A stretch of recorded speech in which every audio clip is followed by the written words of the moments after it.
सफेद शेरनी के बच्चे की माँ गाय। एक घना जंगल था।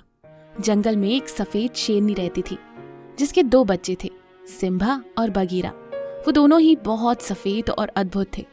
शेरनी अपने बच्चों को देखकर बहुत खुश होती थी और मन ही मन में सोचती थी, मेरे बच्चे मेरे जैसे ही अनोखे और अद्भुत हैं।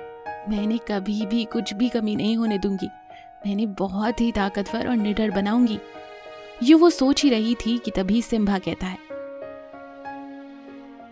माँ बहुत भूख लग रही है, खाने को कुछ दो ना। हाँ माँ, मुझे भी बहुत भूख लग रही है। हे भगवान, मैं तुम लोगों के साथ खेलते खेलते भोजन के बारे में तो भूल ही गई। वक्त कैसे बीत गया पता ही नहीं चला। तुम लोग रुको, मैं अभी तुम्हारे लिए भोजन ढूंढ कर लाती हूँ, और जब तक मैं वापस ना आऊं तुम लोग गुफा से बाहर मत आना। ये कहकर शेरनी भोजन ढूंढने जाती है कि तभी अचानक से जंगल में जोर की आंधी और बारिश शुरू हो जाती है। शेरनी भोजन लेकर अपने बच्चों के पास भागी भागी आ रही थी कि उसे एक नदी को पार करना पड़ा। ज्यादा बारिश की वजह से नदी में बाढ़ आ रही थी। शेरनी बहुत परेशान थी, कैसे वो नदी को पार करे। वो बार बार नदी में उतरने की कोशिश करती है और डर के पीछे हट जाती है। आखिरकार वो नदी में उतरने का फैसला कर ही लेती है। तभी नदी के उस पार एक हथनी शेरनी को रोकती है। अरे शेरनी, क्या कर रही हो तुम? पानी में मत उतरो, बारिश रुकने दो। बाढ़ बहुत तेज है, तुम बाढ़ में बह जाओगी। नहीं हथनी बहन, मैं अब और इंतजार नहीं कर सकती। घर पर मेरे बच्चे मेरा इंतजार कर रहे हैं, मुझे जाना होगा, वो भूखे हैं। ये कहकर शेरनी नदी में आगे बढ़ती है और तभी जोर की बाढ़ आती है और शेरनी को बहा कर ले जाती है। हथनी वहाँ खड़ी खड़ी ये सब कुछ देख रही थी और वो वहां से उदास होकर चली जाती है। इधर बच्चे रात भर गुफा में अकेले ही बहुत परेशान हो रहे थे। सुबह होते ही वो अपनी माँ को ढूंढते हुए निकलते हैं। माँ, कहाँ हो तुम? माँ, कहाँ हो तुम? मुझे बहुत डर लग रहा है, जल्दी आओ। यूं वो अपनी माँ को ढूंढते हुए जा ही रहे थे कि तभी एक बाघ की नजर उन पर पड़ती है। बाघ सिम्बा और बगीरा को देखकर मन ही मन में सोचता है, अरे वाह, सफेद शेरनी के बच्चे, इन्हें खाकर तो बड़ा मजा आएगा। इन्हें खाने से पहले मुझे बहुत ही सावधानी से काम करना होगा। अगर ये बात शेरनी को पता चल गई तो वो मेरा शिकार कर देगी। ये सोचकर बाघ सिम्बा और बगीरा के पास जाता है। बेटा, क्या हुआ? यहाँ क्या कर रहे हो? कहाँ है तुम्हारी माँ?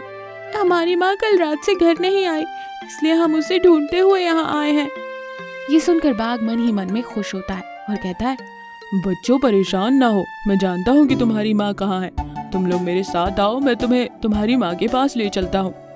क्या सच में? बाघ सिम्बा और बगीरा को लेकर वहाँ से निकलता है कि तभी वहीं कुछ दूर पर खड़ी गाय ये सब देख लेती है और वो मन ही मन में सोचती है, लगता है ये बाघ इन बच्चों के साथ कुछ गलत करने वाला है। इससे पहले कि उन बच्चों के साथ कुछ गलत हो, मुझे कुछ करना होगा। ये सोचकर गाय तुरंत भागते हुए बाघ के पीछे बाघ की गुफा के पास पहुंचती है और चुपचाप बाघ का आने का इंतजार करने लगती है। जैसे ही वो देखती है कि बाघ बच्चों को लेकर गुफा के पास आ रहा है, वो तुरंत अपनी आवाज बदलकर लोमड़ी की आवाज में कहती है, अरे गाय बहन, क्या तुमने सुना? वो बाघ ने शेरनी के बच्चों को अगवा कर लिया है। शेरनी बहुत गुस्से में है। अगर वो बाघ शेरनी को नजर आ गया तो वो उसे जिंदा नहीं छोड़ेगी। क्या सच में लोमड़ी बहन? हाँ, इसलिए तो शेरनी ने अपने वफादारों को जंगल के चारों ओर भेजा है बाघ को ढूंढने के लिए। मैं भी उसी काम पर लगी हूँ। अगर वो बाघ तुम्हें दिखाई दे तो फौरन मुझे बता देना, ठीक है? चलती हूँ।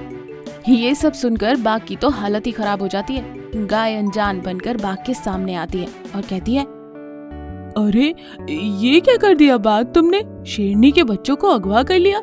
हे भगवान, अब पता नहीं तुम्हारा क्या होगा। गाय की बात सुनकर बाघ की तो बोलती ही बंद हो जाती है और वो गाय से कहता है, अरे गाय बहन, मुझे बचा लो, मैंने इन बच्चों को अगवा नहीं किया। मैं तो इन बच्चों को ले जाकर शेरनी को दे दूंगा और मैं ये जंगल छोड़कर चला ही जाऊंगा। हाँ सही है, तुम फौरन ये जंगल छोड़कर भाग जाओ। जैसे तैसे इन बच्चों को शेरनी के हवाले मैं कर दूंगी। तुम्हारा बहुत बहुत शुक्रिया गाय, मैं तुम्हारा एहसान जिंदगी भर नहीं भूलूंगा। ठीक है, अब बातें बातें बंद करो और निकलो यहाँ से। अगर किसी ने देख लिया तो बड़ी मुसीबत आएगी। बाघ शेरनी के बच्चों को गुफा के पास छोड़कर न आगे देखता है और न पीछे, और दुम दबाकर जंगल छोड़कर भाग जाता है। इधर हथनी गाय के पास आती है। वो शेरनी के साथ जो भी कुछ हुआ गाय को बताती है। सिम्बा और बगीरा ये सब सुनकर फूट फूट कर रोने लगते हैं। तब गाय कहती है, बच्चों रो मत, होनी को कौन टाल सकता है, जो होना था वो तो हो ही गया। आज से मैं तुम्हारी माँ हूँ, मैं तुम्हारा अच्छे से ख्याल रखूंगी। जो सपने तुम्हारी माँ संजोए थी वो मैं पूरे करूंगी। यो गाय सिम्बा और बगीरा की माँ बनती है और उन्हें बहुत ही ताकतवर और निडर शेर बनाती है। और हाँ, हमारे चैनल को सब्सक्राइब करें, लाइक करें, कमेंट करें और अपने दोस्तों के साथ शेयर जरूर करें। Thank you for watching. शक्तियों वाला भैंसा और खूंखार शेर। सोचता है, अच्छा तो ये बात है, सिम्बा इस राक्षस के लिए हड्डियां जमा कर रहा है। अगर इन राक्षसों को शरीर मिल गया तो फिर ये किसी को नहीं छोड़ेंगे, मुझे ही कुछ करना होगा। भालू वही गुफा के बाहर छुप जाता है। दोस्तों, ये कहानी आपको कैसी लगी? अच्छी लगी ना? हमारे चैनल को सब्सक्राइब जरूर कीजिए ऐसी और मजेदार कहानियों के लिए। लाइक करो, कमेंट करो और शेयर करो। धन्यवाद।